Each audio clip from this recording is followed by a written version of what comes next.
बड़ा योगदान देश के विकास में सुनिश्चित करेगा। बजट में रोजगार के सभी क्षेत्रों को हर प्रकार से प्राथमिकता दी गई है। लेकिन मैं दो चीजों पर ध्यान आकर्षित करना चाहूंगा। उन रिफॉर्म्स की मैं चर्चा करना चाहूंगा जो आने वाले समय में बहुत बड़ा परिवर्तन लाने वाले हैं।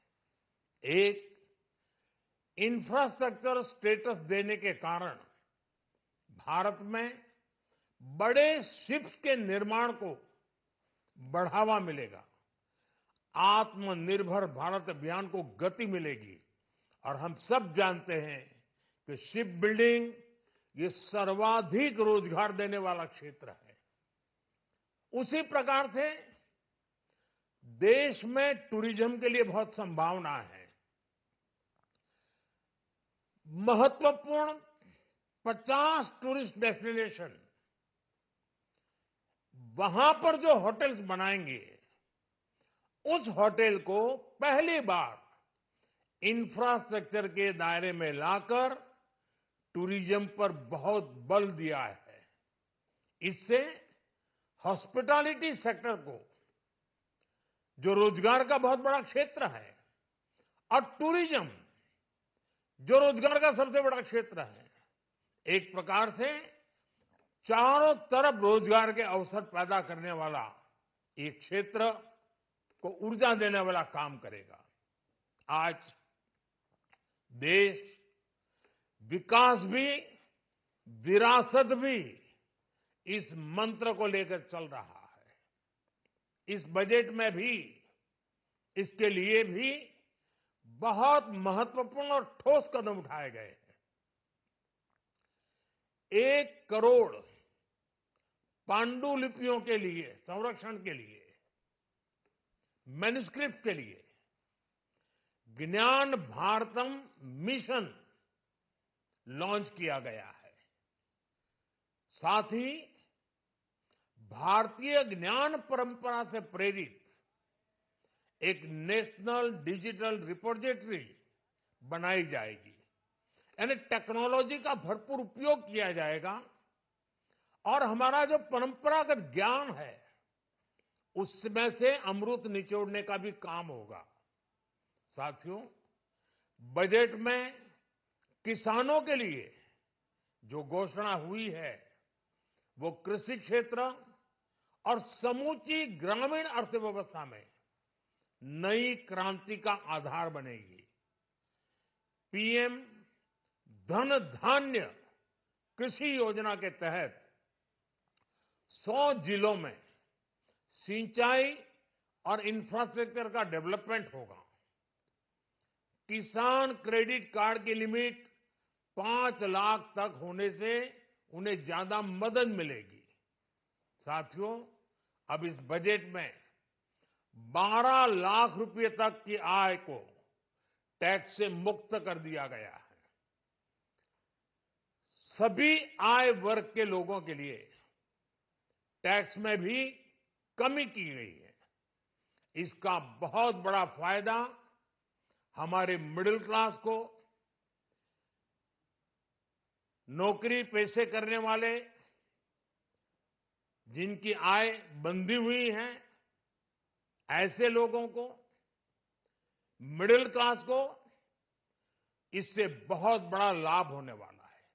उसी प्रकार से जो नए नए प्रोफेशन में आए हैं, जिनको नए नए जॉब मिले हैं, इनकम टैक्स की ये मुक्ति उनके लिए एक बहुत बड़ा अवसर बन जाएगी। साथियों, इस बजट में मैन्युफैक्चरिंग पर 360 डिग्री फोकस है ताकि एंटरप्रेन्योर्स को, एमएसएमईज को, छोटे उद्यमियों को मजबूती मिले और नई जॉब पैदा हो। नेशनल मैन्युफैक्चरिंग मिशन से लेकर clean tech, leather, footwear, toy industry जैसे अनेक सेक्टर्स को विशेष समर्थन दिया गया है। लक्ष्य साफ है, कि भारतीय प्रोडक्ट्स ग्लोबल मार्केट में अपनी चमक बिखेर सके। साथियों, राज्यों में इन्वेस्टमेंट का एक वाइब्रेंट कॉम्पिटिटिव माहौल बने, इस पर बजट में विशेष जोर दिया गया है। एमएसएमईज और स्टार्टअप के लिए क्रेडिट गारंटी को दोगुना करने की घोषणा भी हुई है। देश के एससी, एसटी और महिला जो नए उद्यमी बनना चाहते हैं, उनको 2 करोड़ रुपए तक के लोन की योजना भी लाई गई है, और वो भी बिना गारंटी। इस बजट में न्यू एज इकोनॉमी को ध्यान में रखते हुए गीग वर्कर्स के लिए बहुत बड़ी घोषणा की गई है। पहली बार गीग वर्कर्स का ई श्रम पोर्टल पर रजिस्ट्रेशन किया जाएगा। इसके बाद इन साथियों को स्वास्थ्य सेवा और दूसरी सोशल सिक्योरिटी स्कीम्स का लाभ मिलेगा। ये डिग्निटी ऑफ लेबर, इसके प्रति श्रम एव जयते के प्रति सरकार के कमिटमेंट को दर्शाता है। रेगुलेटरी रिफॉर्म से लेकर फाइनेंशियल रिफॉर्म्स, जन विश्वास 2.0 जैसे कदमों से मिनिमम गवर्नमेंट और ट्रस्ट बेस्ड गवर्नेंस के हमारे कमिटमेंट को और बल मिलेगा। साथियों, ये बजट न केवल देश की वर्तमान आवश्यकताओं को ध्यान में रखता है, बल्कि हमें भविष्य की तैयारी करने में भी मदद करता है। स्टार्टअप के लिए deep tech fund, geospatial mission और न्यूक्लियर एनर्जी मिशन ऐसे ही महत्वपूर्ण कदम है। मैं सभी देशवासियों को एक बार फिर इस ऐतिहासिक पीपल्स बजट की बधाई देता हूं, और फिर एक बार वित्त मंत्री जी को भी बहुत बहुत बधाई देता हूं। बहुत बहुत धन्यवाद। नरेंद्र मोदी को आप सुन रहे थे, और बजट पेश होने के बाद प्रधानमंत्री नरेंद्र मोदी ने देश को संबोधित किया है, और देश को संबोधित करते वक्त बजट की तारीफ की है, साथ ही साथ बधाई दी है देश भर को इस बजट के लिए। उन्होंने कहा है कि न सिर्फ वर्तमान की जरूरतों को ये बजट ध्यान में रखता है, बल्कि भविष्य में हमें जो काम करने हैं उसे लेकर भी ये बजट उतना ही कार्यकारी साबित होगा। पीएम मोदी की बड़ी बातें आपने सुनी, और ये बजट बचत को बढ़ाएगा, ये बात भी प्रधानमंत्री नरेंद्र मोदी की ओर से की गई है। तो किसानों से लेकर महिलाओं तक और मिडिल क्लास से लेकर तमाम लोगों तक, चाहे वो अपर मिडिल क्लास हो या लोअर मिडिल क्लास, तमाम लोगों के लिए बजट में कई सारी सुविधाएं दी गई है। चाहे टैक्स स्लैब में राहत हो या किसानों के लिए निधि को बढ़ाना हो, केसीसी की लिमिट 3 लाख से बढ़ाकर 5 लाख रुपए हुई है, और तमाम बड़ी बातें प्रधानमंत्री नरेंद्र मोदी ने देश को एक बार फिर याद दिलाई है, जो आज केंद्रीय वित्त मंत्री निर्मला सीतारमण ने बजट में पेश की है।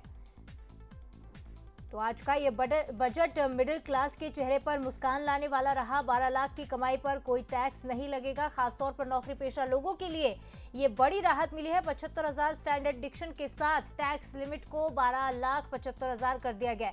तो बुजुर्गों के लिए भी टैक्स में छूट डबल की गई, और वहीं टीडीएस की लिमिट को भी 10 लाख रुपए कर दिया गया। तो खासतौर पर महिलाओं के लिए बात करें, जिस तरह से कल प्रधानमंत्री नरेंद्र मोदी ने मीडिया से बातचीत करते वक्त सबसे पहले लक्ष्मी माता का मंत्र सुनाया था, और ये एक संकेत दिया था कि मिडिल क्लास को कहीं ना कहीं तोहफा मिलने जा रहा है, महिलाओं को कहीं ना कहीं तोहफा मिलने जा रहा है, और उसी तरह का बजट आज पेश भी किया गया है। तो देखिए, बुजुर्गों के लिए 6 बड़े ऐलान किए गए, महिलाओं के लिए बड़े ऐलान किए गए, खासतौर पर एससी एसटी के एमएसएमई महिला उद्यमियों के लिए विशेष योजना लाने की बात कही गई है इस बजट में। और पहली बार उद्यमी बनने वाली महिलाओं के लिए 2 करोड़ टर्म का ऐलान किया गया। तो देखिए, ये बड़े ऐलान, किसानों के लिए बड़ी घोषणाएं की गई है। पीएम धन धान्य कृषि योजना की शुरुआत की बात की गई है। 100 जिलों को इसका फायदा मिलेगा। तो देखिए, मध्य प्रदेश, छत्तीसगढ़ के भी जिले इसमें शामिल होंगे। तो युवाओं के लिए भी बड़े ऐलान किए गए। स्टार्टअप के लिए 10,000 करोड़ रुपए का फंड बनेगा, और 500 करोड़ से 3 एआई एक्सीलेंस सेंटर बनेंगे। तो प्रधानमंत्री नरेंद्र मोदी ने देश को संबोधित किया और कहा है कि न सिर्फ वर्तमान के लिए ध्यान में रखता है ये बजट, बल्कि भविष्य में भी काम आएगा। और इस बजट को लेकर कैबिनेट मंत्री विश्वास सारंग ने क्या कुछ कहा है, ये भी आपको सुनवाते हैं।